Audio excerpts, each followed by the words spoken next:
we could say that right now technologies, of course, are changing the world, and we see that, of course, we as a technology companies continue investment to the new technologies. Microsoft is investing $9 billion to new technologies, and of course, with this we have new solutions, new technologies which are changing the lives. There are a lot of different devices which appear: small cellular phones, smartphones, small computers, etc. And of course, it's right now becoming a natural part of life of people. Young generation become very different. Of course, we observe it. I try to observe it with my kids. I have 4 kids, all different ages. So it's amazing how changes are happening. 7 years old, best present, of course, it's cellular phone. Smartphone, of course. My kid asks for Windows, but somebody asks for iPhone. It doesn't matter, but still they want to be already connected from their young age. Best, and thank you for coming.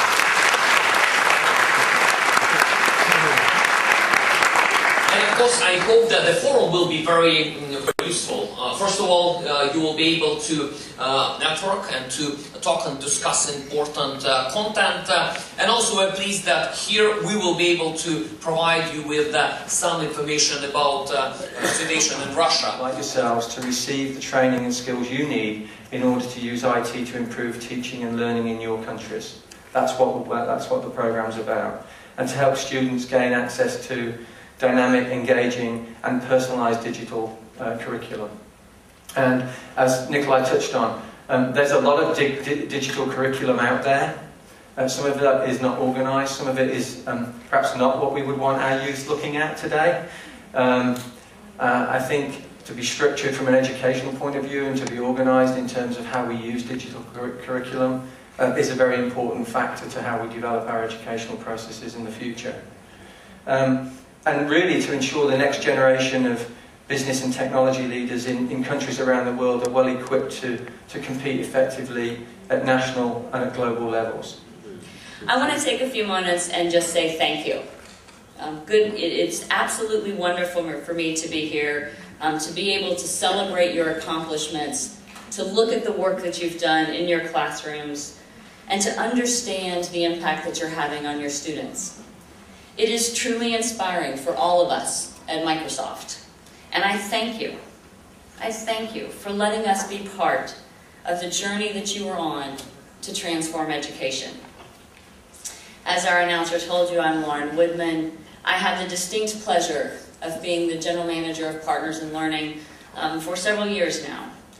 It is a role that I cherish. It's a role that is very personal for me.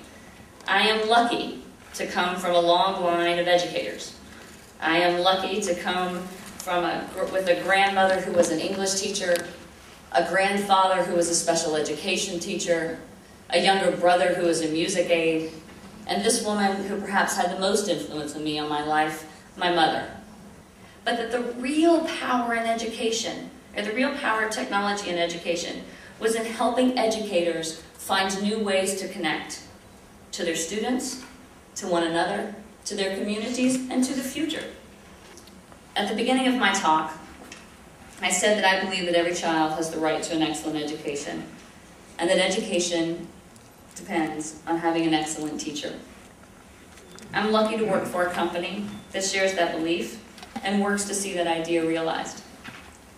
I am also lucky to stand with you here today and be inspired by the work that you do in hundreds of classrooms with thousands of students.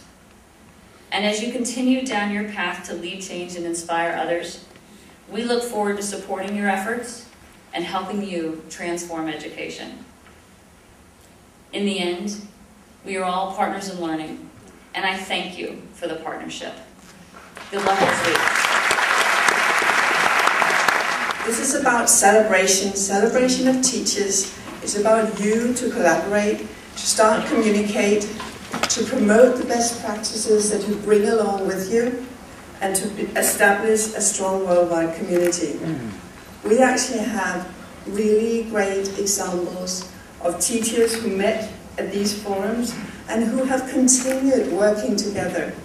There's a great workshop tomorrow where a Spanish teacher will show you how he's working with a teacher from the Netherlands, and they will show that in an online live meeting, the description of your projects. And that's the first step in the process. That gives the judges an impression of what you've done. Now they go out and interview you and ask more questions, in-depth questions of your projects. Then they go back to the judges' room this afternoon and discuss among them in teams of 2 and 3.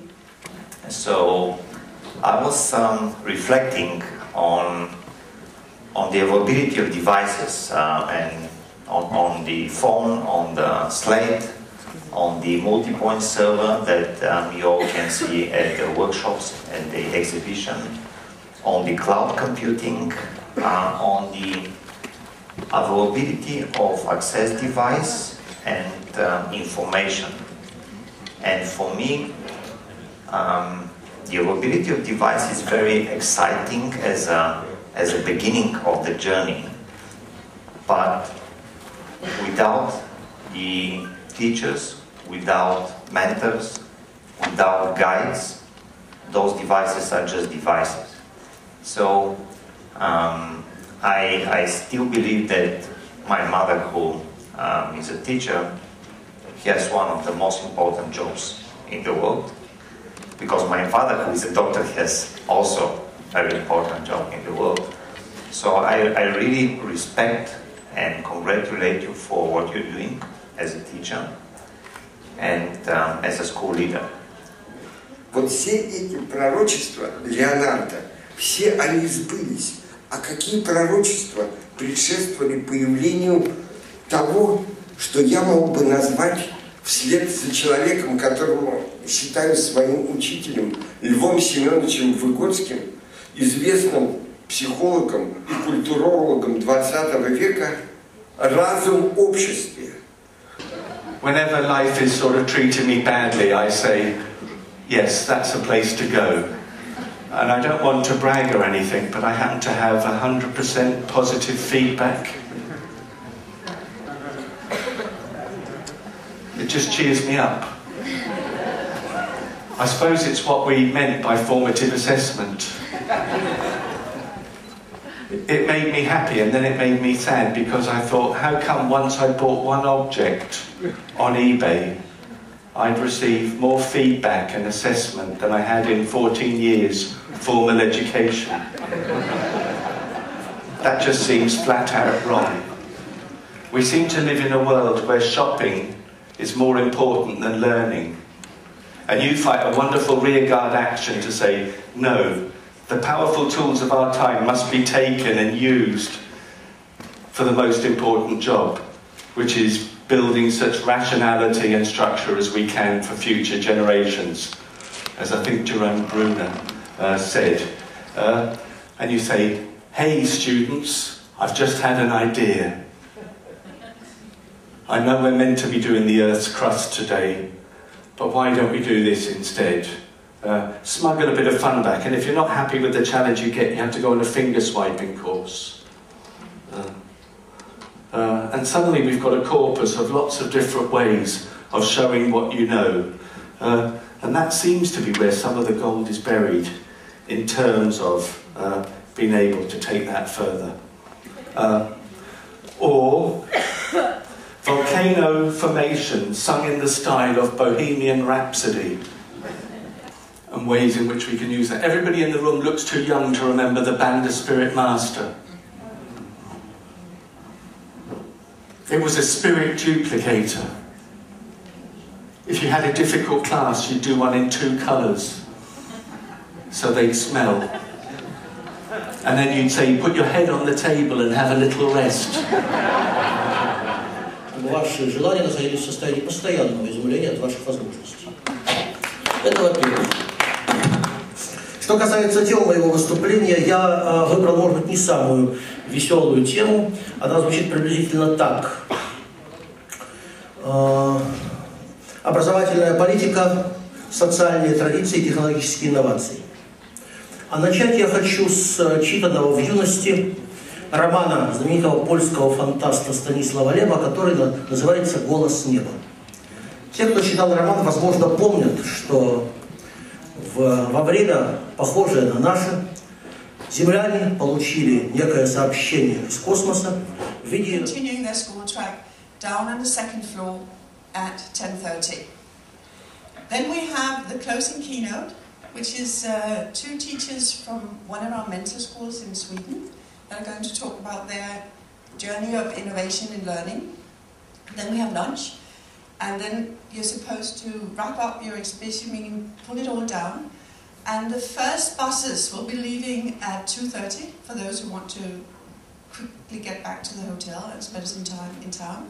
And the last... But when you think about conceptual innovation, it is a completely new architecture. It is something fundamentally different. Those are two very different discoveries. And I think as educators, we need to think about what should we be shooting for? What should our goals be? In a tight connection between technology and the educational value. In order for us to really have conceptual innovation, the IT director cannot sit in his room and the educators sit in their room and we hope for the best. If that is how we're going to innovate using ICT in education, it is not going to happen. The only way for us to truly address this is for the technology folks and the people thinking about that, the users, the educators, to also need to remember the creativity that lies within our kids' hands. It took me 4 years to paint like Raphael, but a lifetime to paint like a child. All of us, our job is to make sure that we continue to foster the creativity and the spirit and the passions within our children. And I would argue that you represent those who are doing it around the world and doing it very well. And know that we at Microsoft are committed to making sure that for you, this is also a journey. And you will continue to find support and encouragement as you continue to grow as an individual. So with that, thank you very much for the opportunity to spend just a few minutes with you here this morning, and enjoy the rest of the day, and I look forward to this evening's festivities. Thank you very much. Here is our journey. We started off as, of course, a non-IT school, and now we're a Microsoft Pathfinder school. Today we're going to share some of those stops, and there have been some stops along the way. And just to repeat what was said this morning, there is no end point to innovation, so there is no end stop. Innovation thinking itself is a dynamic process.